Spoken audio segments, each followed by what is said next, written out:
এই জাতিসংঘ কোথাও তারা শান্তি আনতে পারেনি।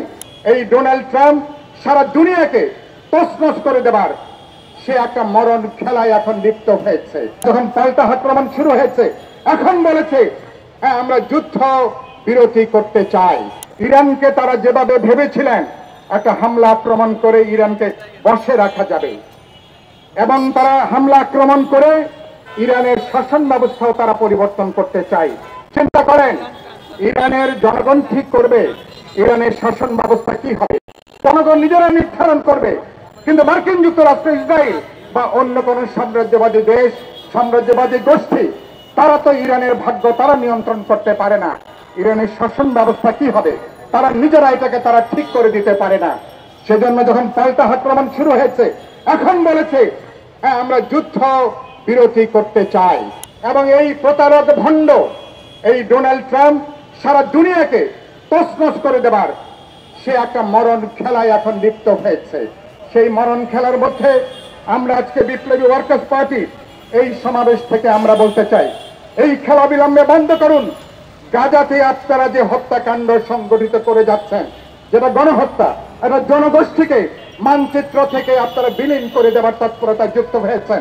সারা দুনিয়া কোটি কোটি মানুষ, মার্কিন যুক্তরাষ্ট্রে কোটি মানুষ, সারা দুনিয়ার প্রতিবাদে বিশ্বের লক্ষ লক্ষ মানুষ রাস্তায় তারা প্রতিবাদ করছে, কিন্তু এরা কিন্তু কানে শুনছে না।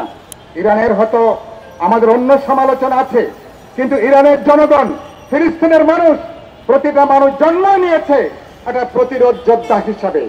তারা জন্ম নিয়েছে স্বাধীনতাকামী যোদ্ধা হিসাবে।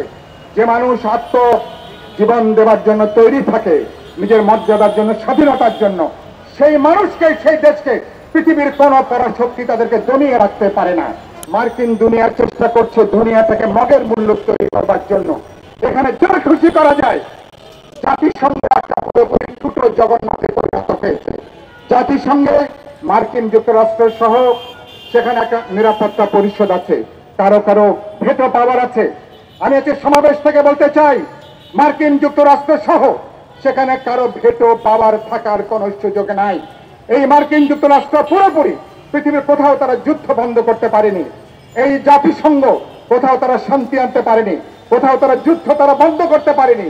কারণ যখনই কোনো প্রস্তাব নেওয়া হয়, নিরাপত্তা পরিষদে মার্কিনরা ভেটো দিয়ে, পশ্চিমা দুনিয়া ভেটো দিয়ে, তাই এটাকে তারা আটকে দেয়। সেজন্য বলেছি এদের ভেটো পাওয়ার কাজকে তুলে দেওয়া দরকার। সবাই সাধারণ পরিষদের মেম্বার হবে। গোটা জাতিসংঘের একটা গণতান্ত্রিক পুনর্গঠন দরকার। জাতিসংঘকে পুনর্গঠন করা ছাড়া, জাতিসংঘকে পুনর্বিন্যাস করা ছাড়া, যে জাতিসংঘ কোন ডাবল স্ট্যান্ডার্ড নীতি নেবে না, যে জাতিসংঘ এক এক দেশের জন্য এক এক কৌশল তারা নেবে না, সারা দুনিয়ার মানুষের জন্য গণতান্ত্রিক আকাঙ্ক্ষা, স্বাধীনতা, সার্বভৌমত্বের ব্যাপারে যারা একই রকম নীতি কৌশল অবলম্বন করবে, সেভাবে জাতিসংঘকে আমরা পুনর্গঠন করতে চাই।